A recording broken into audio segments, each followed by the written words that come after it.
I'm still super proud to be a New York Met, says Francisco Lindor.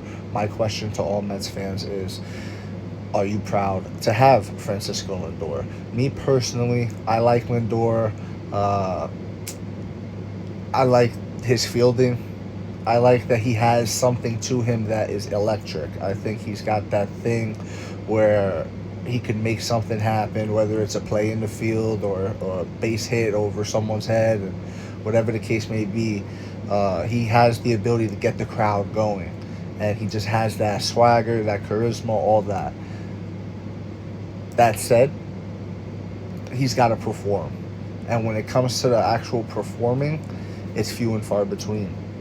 If you look at his stats prior to the Mets giving him the big contract and him getting the big contract, it's night and day. And that's what happens with a lot of these players is they perform out of this world and just maybe above expectations. Maybe they're playing higher than themselves because to them, like, their World Series, this is my personal opinion, a baseball player today's World Series is no longer winning the World Series.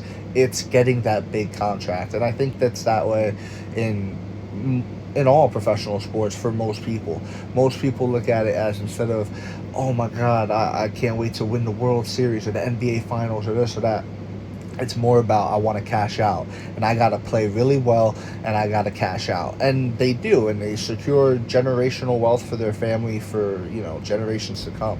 And it's a beautiful thing to see and all the things like that. But as a sports fan, I do have to mention, like, hey, when I'm watching you play and you're producing one way before you get money, and now you're a shell of yourself, essentially. You can't even think about getting back to that point.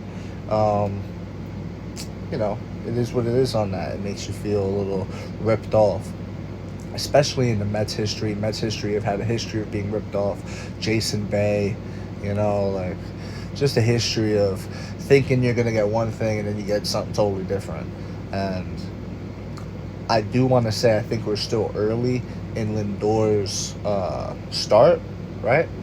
What I mean by that, like his contract, but also at the same time, it's a long contract and it's not going to get much better. Like, we're in his prime years now, and we need to start seeing some performance, real performance out of Lindor. I think Lindor, these are the expectations for him. I want to see 30 home runs a year. I want to see easy 100 RBIs a season. That should be easy. Maybe like 115, 120, you know what I mean? I'll ask for that. Anywhere from 95 to 110 runs scored. I want to see 300 batting average. Like, I think he could perform to this, and he hasn't been. Nowhere close.